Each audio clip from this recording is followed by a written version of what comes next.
Déjeme saludar en estos momentos a dos amigos, como ya le había adelantado, dos amigos, dos miembros de esta familia sin censura. Le agradezco al querido Manuel Hernández Borboya, periodista, reportero en México de Actualidad RT y miembro de esta familia sin censura, que se conecta a esta mesa de diálogo. Manuel, gracias por tu paciencia. ¿Cómo estás?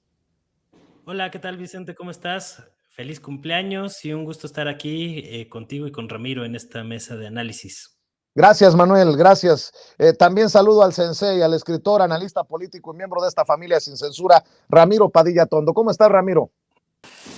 Muy bien, mi querido Vicente, un gusto estar con ustedes. Saludos a mi querido Manuel y pues, como siempre, pues no te quería trolear tan temprano, pero ojalá llegues a la edad que representas, mi querido Vicente. Te mando un abrazo. Bueno, ya no digo que pueda llegar a tu edad, mi querido Ramiro, pero la lucha le haremos. Mi querido Manuel Hernández Borboya, mi querido Ramiro Padilla Tondo, ¿a poco no es una desgracia lo que pasa en Nuevo León? El gobernador subiendo estos videos para presionar al fiscal, el fiscal le contesta con videos en redes sociales al gobernador. Qué cosas, la verdad, Manuel, ¿no?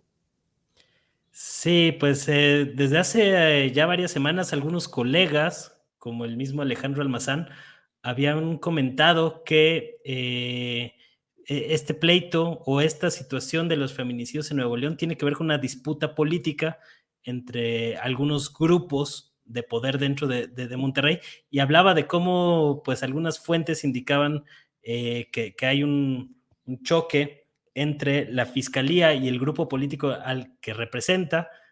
Algunos lo vinculan con Jaime Rodríguez el Bronco, dicen que es gente de El Bronco, el actual fiscal, con contra el pleito político del Bronco con Samuel García, y que iba a haber un intento sistemático de la fiscalía por meterle el pie al gobierno de Nuevo León.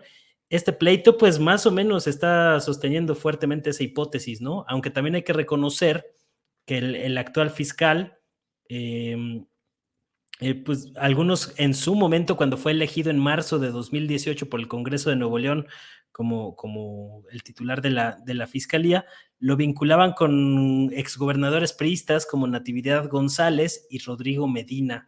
Entonces, realmente lo que estamos viendo no solo es la incompetencia de la fiscalía para dar respuestas claras y contundentes sobre el asesinato de mujeres y de feminicidios en Nuevo León, con casos muy particulares en los que se ha dicho que no ha habido asesinatos, sino que han sido circunstancias pues bastante poco creíbles, ¿no? Es decir, si la fiscalía tiene elementos para sostener estas versiones, pues que muestre todas las pruebas, los documentos y que dé certeza a las víctimas de lo que está sucediendo. Pero lo que hemos visto son manejos turbios, explicaciones muy poco creíbles,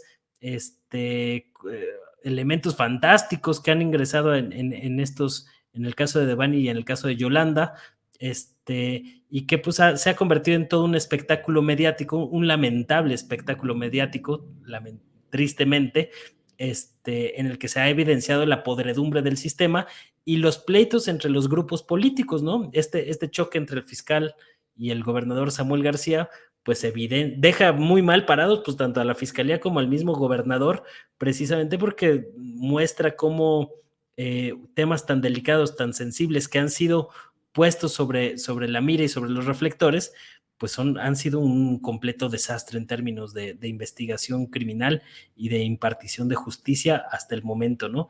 Entonces, Claro. estamos viendo pues un choque y un pleito político en Nuevo León que se está traduciendo en un clima creciente de ingobernabilidad, que tiene que ver con el número creciente de mujeres que han muerto, yo diría por lo menos en condiciones misteriosas, y que pues ha desatado todo un clima de indignación en la sociedad de Nuevo León.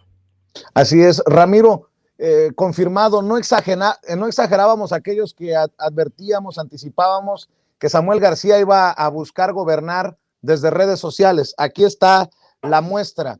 Y decir también que, pues que es una grosería que siga siendo considerado como presidenciable rumbo al 2024, mientras no puede con Nuevo León, ahora como gobernador, querido Ramiro? Fíjate que cuando ganó, Samuel García, yo dije en Twitter que Nuevo León no había elegido un gobernador, sino la élite neoleonesa, la cúpula empresarial, había escogido un nuevo gerente que ahora intentaría de manera novedosa gobernar desde las redes sociales.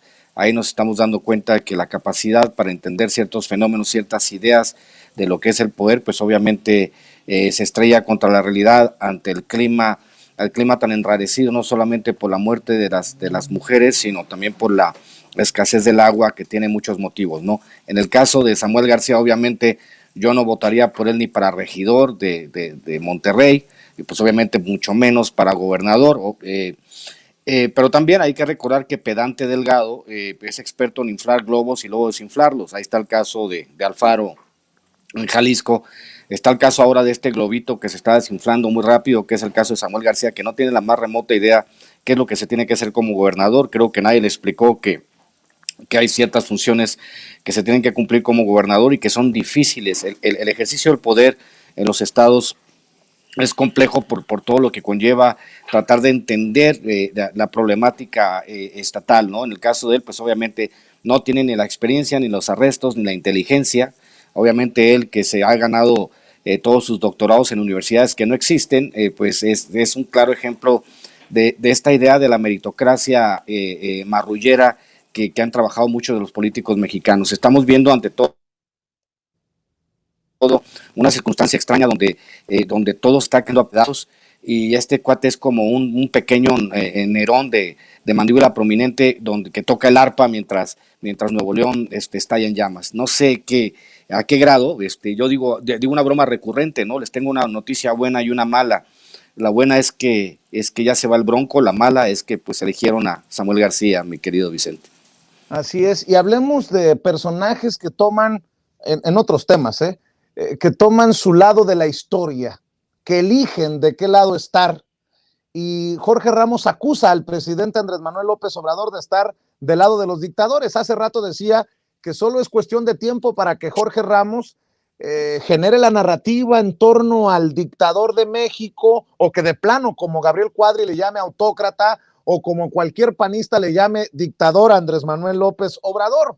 Hoy el presidente dice que Jorge Ramos también ya tomó su posición, su lado de la historia, y Jorge Ramos la tiene que asumir, sin albur, la tiene que asumir como el periodista al que le crearon una imagen de ser don chinguetas, y que no ha sido honesto intelectualmente con su audiencia por el tema de Guantánamo, por haber respaldado la guerra contra Irak, por armas de destrucción masiva que nunca existieron, por todo lo que ha significado y lo que se ha hecho mal desde Estados Unidos, pero que sobre eso no habla. Él se enfoca en los dictadores de Cuba, de Nicaragua, de Venezuela, y en señalar lo que hace mal Andrés Manuel López Obrador. Manuel, seguro estoy que está siguiendo este caso. ¿Qué piensas sobre este Jorge Ramos, que para muchos es el modelo a seguir en México desde Estados Unidos? Que sí, definitivamente, pues yo coincido con López Obrador cuando dice que Jorge Ramos ya también tomó partido, y sí, desde luego, pues es evidente su postura política afín de la superélite globalista que ha controlado Estados Unidos desde hace mucho tiempo, salvo este breve periodo en el que irrumpió Donald Trump a la presidencia, y que ahí vimos a un Jorge Ramos muy crítico. A final de cuentas, a los liberales recalcitrantes, que son los que imperan en esta hegemonía globalista, no les gusta lo que ellos llaman los populismos, y Donald Trump entraba dentro de esta categoría, ¿no? Entonces por eso vimos a un Jorge Ramos muy crítico en esa ocasión, pero no lo vemos igual de crítico con la hegemonía estadounidense liberal, pues que ha impuesto dictaduras en América Latina. O sea, este es el doble sentido, ¿no? Mientras Ramos señala algunos países y gobiernos de América Latina como dictaduras, pues es muy curioso que no sea igual de crítico con las dictaduras que ha impuesto Estados Unidos. Por ejemplo, en Honduras, en 2009, tras el golpe a Manuel Zelaya, que se tuvieron que chutar los hondureños pues más de una década de dictadura militar, promovida por Estados Unidos y en concreto por Hillary Clinton, que hasta lo reconoce en un libro que publicó en 2014 que se llama Decisiones Difíciles, en el que cuenta cómo Estados Unidos y la Secretaría de Estado operaron este golpe militar a Manuel Zelaya, y que pues, sumió al país en una grave crisis política, que por cierto fue un golpe operado también por la Cancillería mexicana en los tiempos de Felipe Calderón, no, tampoco se nos vaya a olvidar ese asunto. Y lo mismo lo hemos visto pues en Bolivia, con el golpe de Estado que hubo en Bolivia, patrocinado por el Ministerio de las Colonias, la Organización de Estados Americanos, y yo no he visto que Ramos sea crítico con esta situación o con otros regímenes autoritarios como el uribismo en Colombia, ¿no? Que lleva pues 2 décadas haciendo y deshaciendo en el país, sumiendo a Colombia en una grave crisis de violencia, y yo no veo que Ramos haya ido a cuestionarle a Iván Duque o a estos personajes que son aliados estratégicos de Estados Unidos, pues que les vayan a recriminar como lo ha hecho con personajes como Nicolás Maduro. Yo no he visto que vaya a increparlos en el mismo tono, ¿no? Entonces, pues es muy evidente que a qué tipo de intereses políticos está respaldando y sosteniendo un personaje como Jorge Ramos, afín a la hegemonía globalista que principalmente es sostenida por los grupos financieros de Wall Street de Londres y que tienen un peso pues importantísimo en el gobierno de Estados Unidos, ¿no? Entonces resulta muy paradójico que lo que hacen algunos países, y sobre todo en el caso de Cuba y de Venezuela, a lo mejor en Nicaragua yo también comparto algunas de los críticas y señalamientos que se le han hecho al régimen de Ortega, pero en el caso de Cuba y Venezuela no se puede explicar la situación que viven estos dos países si le quitas el componente de la hegemonía estadounidense, ¿no? 60 años de bloqueo en Cuba, y en el caso de Venezuela, pues recordemos que cuando llegó Hugo Chávez al poder, pues tenía un programa reformista que no era tan ambicioso o tan de fondo, pero después del intento de golpe de Estado en 2002, cuando Chávez estuvo a punto de ser derrocado, a partir de ahí se profundiza el proyecto transformador del chavismo en Venezuela, precisamente porque se dieron cuenta que los intereses hegemónicos de Estados Unidos en América Latina no iban a permitir un cambio de estos, y pues hemos visto 20 años de reiterados intentos de golpe de Estado, incluso de asesinato de Nicolás Maduro en fechas más recientes, ¿no? Entonces, si tú le quitas el componente de la hegemonía estadounidense a la política latinoamericana, pues te quedan análisis simplones como el que está haciendo y promoviendo Jorge Ramos, que evidentemente pues también tiene una connotación política, ¿no? Es muy claro de qué lado está los intereses de este periodista. Y no vamos muy lejos. Pues no, que había mandado una comitiva a negociar a Venezuela, Joe Biden, pasándose por el arco del triunfo a Juan Guaidó, directamente con el gobierno de Nicolás Maduro, luego de que inició la crisis por la situación de Ucrania y Rusia. Pues no, que iban a negociar. Carambas, hombre, creo que son patrañas. Es más, aquí está la hipocresía de Jorge Ramos. No le he encontrado un tuit así, sabroso, intenso, firme, sobre el caso de Julian Assange, el fundador de Wikileaks, solo para hablar de temas de libertad de expresión, un hombre que busca ser aplastado por el imperio, mi querido Ramiro Padilla Tondo. Pues fíjate que viendo esta circunstancia, como bien dice Manuel, vamos a entender cómo funcionan las cosas, desde dónde viene y por qué. O sea, siempre lo digo, quién lo dice, por qué lo dice y desde dónde lo dice, ¿no? ¿Quién lo dice? Jorge Ramos. ¿Por qué lo dice? Porque es una persona totalmente derecha. ¿Desde dónde lo dice? Pues lo dice desde Miami, la cuna de la ultraderecha. Obviamente, Jorge Ramos hace mucho tiempo perdió esa idea de periodista combativo, porque hay que recordar que la época de oro de Jorge Ramos fue en los 90s, a la caída de la cortina de hierro, ¿no? Entonces, obviamente pensaron que el mundo se había convertido en un mundo unipolar, y con esa narrativa trabajaron muchos, como también otra persona, Andrés Oppenheimer, que por cierto escribió La hora final de Castro, que ha sido la obra más larga de la historia, porque cuando él anunció la hora final de Castro, pues duró otros 20 y tantos años, hasta la muerte del comandante Fidel. Ahora, ¿quién se arroba el título de decir que es dictador y que no es dictador? Esa es una pregunta.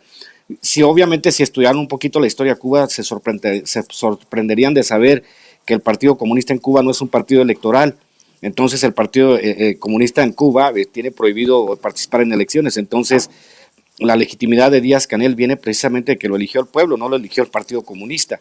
Entonces, siempre la narrativa norteamericana, que es tan sencilla, porque es una narrativa que tiene que ver con la que tiene que ver con la que tiene que ver con la idea esta que se tiene de los trabajos que se hacen ideológicos, sobre todo en la gusanera de Miami, como le dicen, ¿no? Que es plantear que son muy malos los sistemas en Venezuela y en Cuba, pero no dicen que Estados Unidos los tiene cagados a sanciones.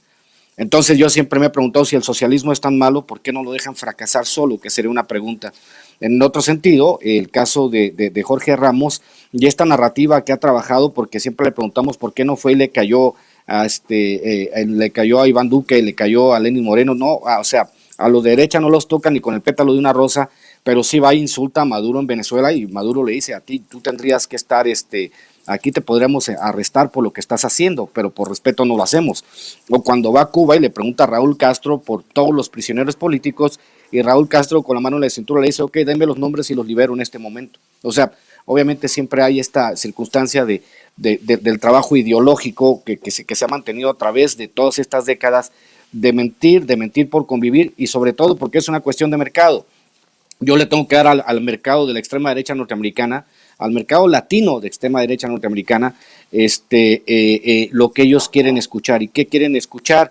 Dictadura, que Estados Unidos es la mayor democracia, que Estados Unidos es totalmente inocente, como si no hubieran promovido decenas de golpes de Estado en Latinoamérica, como si gracias a ellos los norteamericanos no hubiesen creado esta historia de las repúblicas bananeras, como si no hubieran sacado a patadas a Jacobo Arbenz, por ejemplo, en Guatemala, por intentar proveer a sus propios connacionales de tierras de cultivo, y eso no beneficiaba a las grandes corporaciones en Estados Unidos, y como es una larga data, pero obviamente esa parte de la historia siempre se obvia. Por eso, como digo yo, para cerrar este segmento, mi querido Vicente, más Chomsky y menos Krause.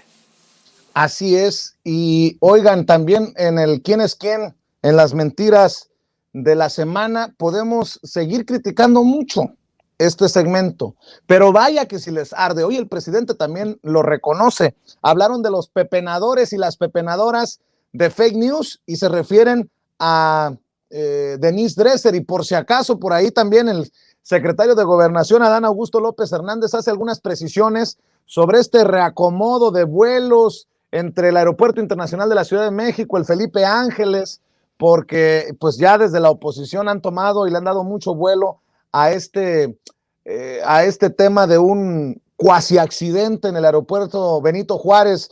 Mi querido Manuel Hernández Borboya, y vaya que si hay pepenadores y pepenadoras de fake news, eso que ni qué.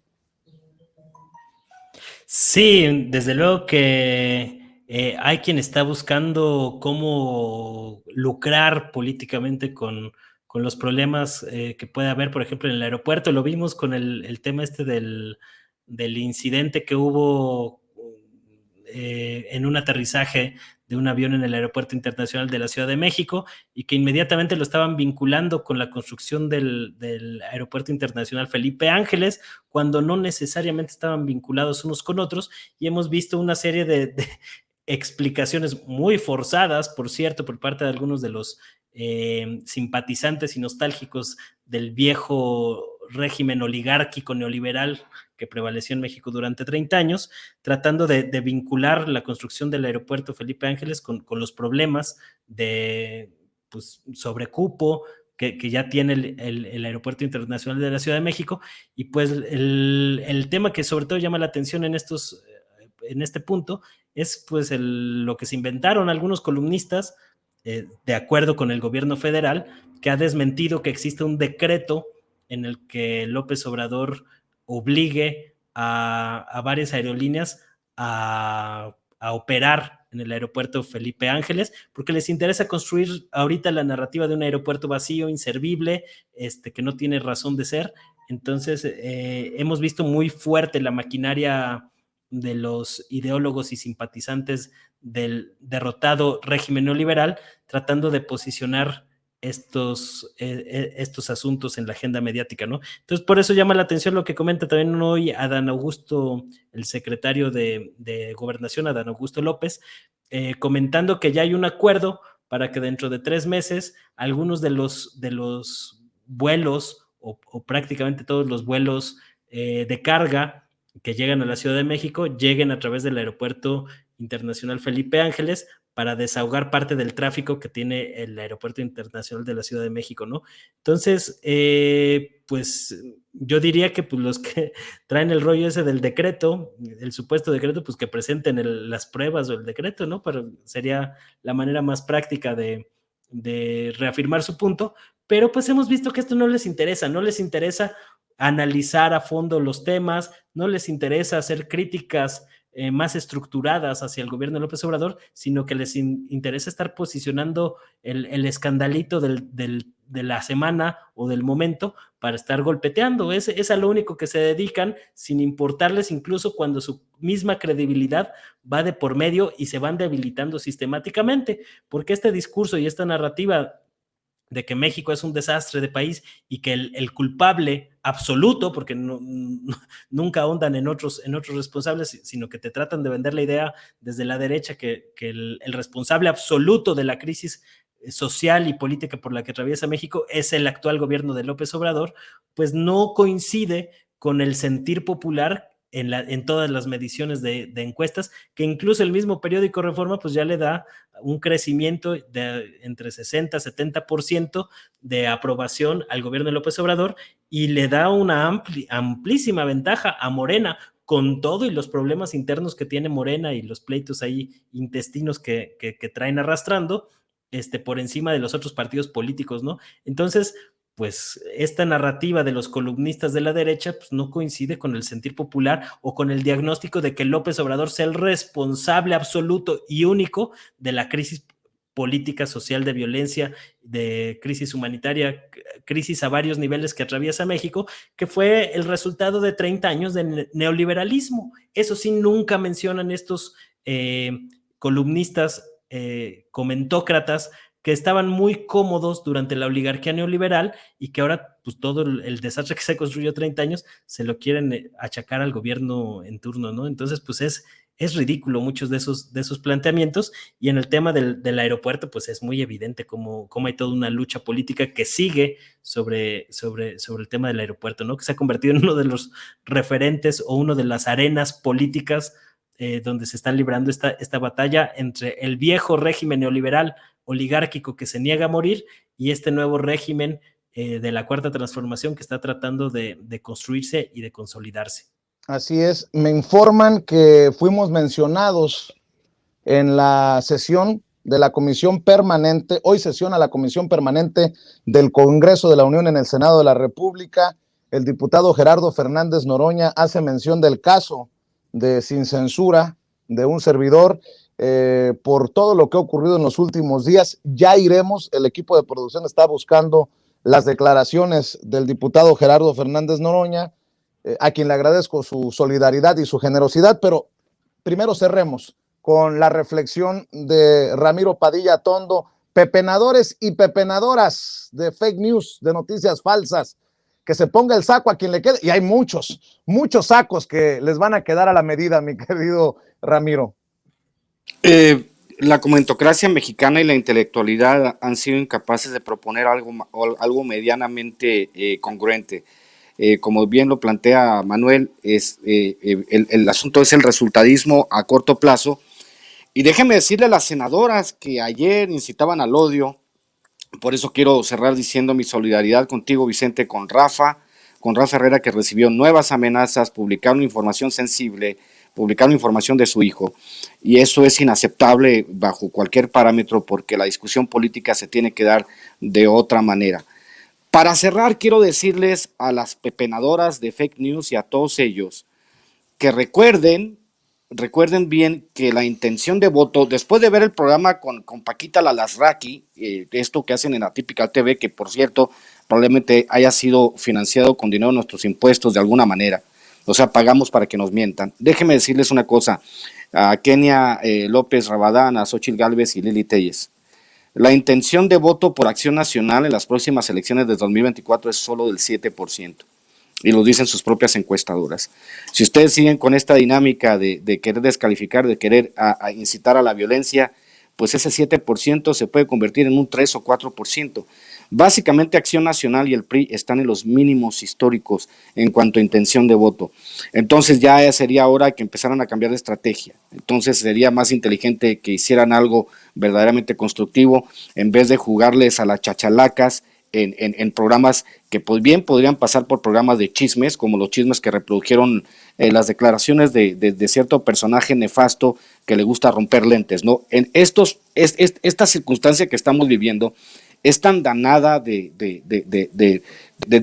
elevar el nivel de la estupidez a un grado sublime como lo hace Lili Téllez, pues obviamente solo muestra la desesperación que tiene la oposición por no tener una respuesta concreta a la problemática del país. Entonces, hay que pasarla bien, obviamente sí son circunstancias difíciles, como te digo, mi querido Vicente, mi solidaridad contigo, con Toño, con Rafa, con todos los que siguen siendo amenazados por esta narrativa de la derecha, por hacer lo que se tiene que hacer, por cuestionar sobre todo a este poder fáctico que ha hecho de este país una tierra de saqueo.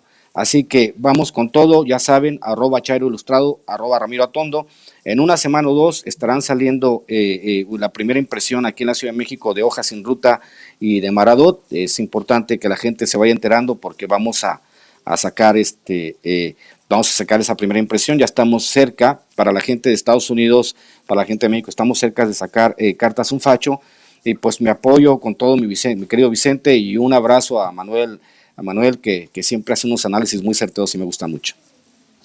Mi querido Ramiro, por el tiro de la cámara, por el lugar en el que te encuentras, te puedo decir que ya te puedes levantar del trono. Discúlpame por agarrarte como el tigre de Santa Julia, Aquí está con el gato, es el refrigerador del gato, cabrón. Yo pensé que era el espejo del baño, ahí en la taza, a un lado de la taza. No. Salúdame al gato, salúdame al gato negro. Sí, dice que muchos saludos, gato. Órale. Que te bañes, gato, dice Vicente. que pronto lo visito ahí a su jefecita que nos ha invitado a comer. Dice que pronto te regreso a visitar allá a la capital mexicana. Mi querido Manuel Hernández Borboya, también hay que invitar a la gente para que te apoye, para que te respalde en YouTube y en redes sociales. Sí, pues nos echarían mucho la mano si se suscriben ahí al canal de YouTube con mi nombre, Manuel Hernández Borboya. Ahí estoy subiendo videos más o menos de lunes a miércoles a las 10 de la noche, que pueden consultar también de sesiones previas. Y estamos también en Facebook con el mismo nombre, Manuel Hernández Borboya, periodista. En Twitter, @Manuel H. Borboya, que ahí estamos de tiempo completo. Y pues muchas gracias por el espacio y por convivir aquí con Ramiro, a quien también aprecio y admiro mucho su trabajo, y aquí con toda la audiencia de Sin Censura. Entonces, por aquí andamos y muchas gracias, Vicente, un abrazo. Gracias, Manuel Hernández Borboya. Gracias, Ramiro Padilla Tondo. Estamos al pendiente para otra mesa de diálogo. Que pasen excelente tarde, que tengan excelente día. Amigos, amigas, regresamos en breve, pero mientras seguimos hablando sin pelos en la lengua, sin censura, usted puede suscribirse a nuestros 3 principales canales en YouTube. Sin Censura Media, en donde tenemos más de 1,600,000 suscriptores. Sin Censura TV, en donde tenemos más de 1 millón de suscriptores. Y en Sin Censura Presenta, en donde queremos llegar muy pronto a los 100,000 suscriptores. Si usted ya está inscrito en Sin Censura Media, suscríbase en Sin Censura TV. Si ya está suscrito en Sin Censura TV y Sin Censura Media, suscríbase a Sin Censura Presenta. Recuerde que es gratis, no tiene que sacar un solo centavo de su bolsillo para apoyarnos. Dele clic en la campanita para que los señores y señoras de YouTube envíen las notificaciones cuando estemos transmitiendo en vivo y en directo o estemos subiendo videos. También nos puede seguir en Twitter en @Vicente Serrano y hasta en Instagram. Ojo, también estamos en Instagram. Son nuestras redes sociales y con el apoyo de ustedes seguimos creciendo, porque con ustedes todo, sin ustedes nada.